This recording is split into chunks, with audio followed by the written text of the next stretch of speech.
नमस्कार। सियाराम कला रचना के धार्मिक और सांस्कृतिक कार्यक्रम में आज आपका फिर से स्वागत है। राधे श्याम रामायण की चौपाई का मुखड़ा मैंने आपको कल बता दिया था।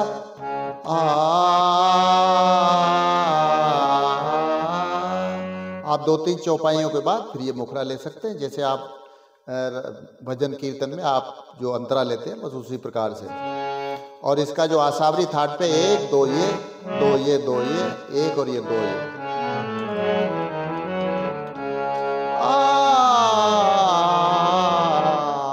और इसी तर्ज पे आपको दुआ भी लेना पड़ेगा। प्रिय हसोरिस छोड़कर मांगो फिर वरदान, बूढ़ी आंखों पर करो इतना तो एहसान। इन्हीं स्वरों में, ताकि आपका वो चौपाई वो डिस्टर्ब ना हो, लगातार स्वर बराबर प्रॉपर चलते रहे। बूढ़ी आंखों पर करो इतना तो एहसान। ये हो गया। और ये इसके रचनाकार जो है राधे श्याम जी है, इसलिए इसका नाम राधे श्याम रामायण पड़ा। और वैसे कई रचनाकारों ने अपने अपने अंदाज में इसको लिखा है। और ये बड़ी सरल है, सौम्य है, सुंदर है। हिंदी भाषी राज्यों में आराम से सुनी, गाई और समझी जा सकती है। और रामचरितमानस जो तुलसीदास जी की है, तो उसको सुनने समझने के लिए कम से कम जो है हिंदी और इसके अलावा अवधी भाषा और ब्रज भाषा आनी चाहिए, तब आप उसको पढ़ करके उसके अर्थों को समझ सकते हैं। लेकिन ये बड़ी सरल है और बड़ी सुंदर है।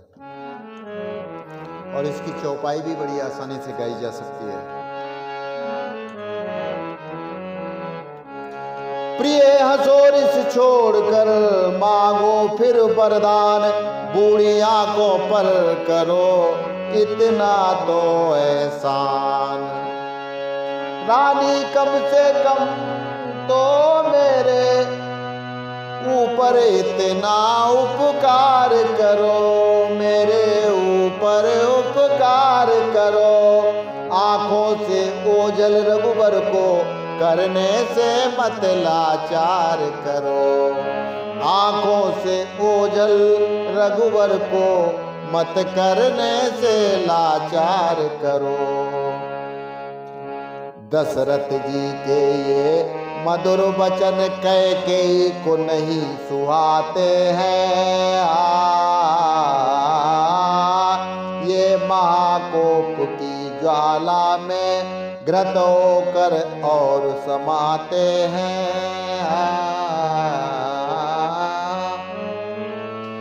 दशरथ जी के ये मधुर वचन कैकेयी को नहीं सुहाते हैं। ये महाकोप की ज्वाला में घृत होकर और समाते हैं।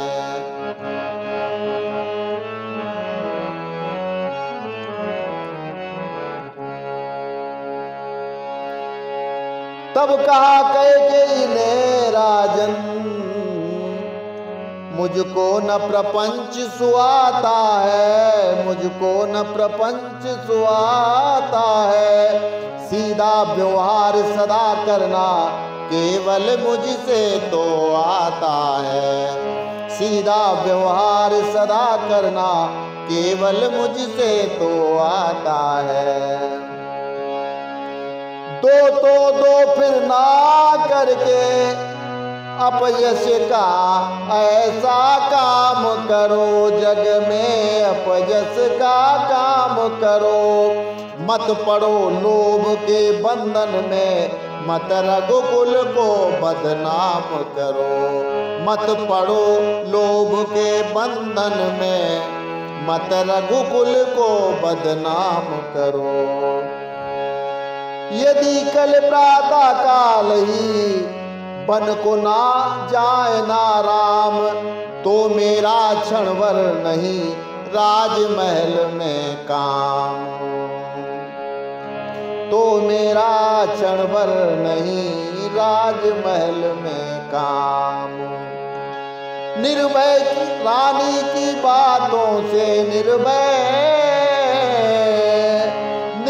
रानी की बातों से महाराज महाभयभीत हुए, महाराज महाभयभीत हुए। जीवन जीवन के अंतिम दिवस उन्हें आ गए समीप प्रतीत हुए। जीवन के अंतिम दिवस उन्हें आ गए समीप प्रतीत हुए।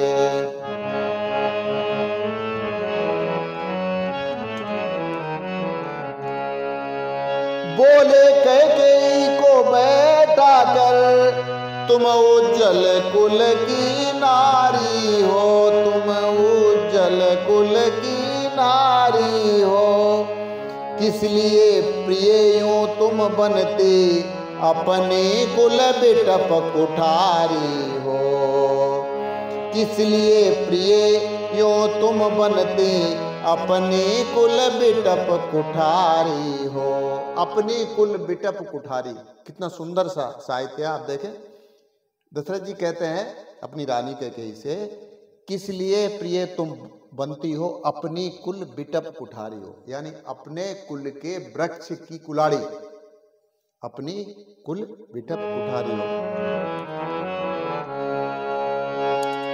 दे सकता हूं मैं अभी तुझको शीश उतार, किंतु न राम वियोग दुख हो सहस्त्र स्वीकार। सहस्त्र हजारों बार भी नहीं स्वीकार हो सकता है, लेकिन होती है सदा होनहार बलवान। बोली रानी किस लिए बनते हो नादान, बोली रानी किस लिए बनते हो नादान। तो आज के लिए इतना ही, कल फिर मिलते हैं। नमस्कार, जय श्री राम।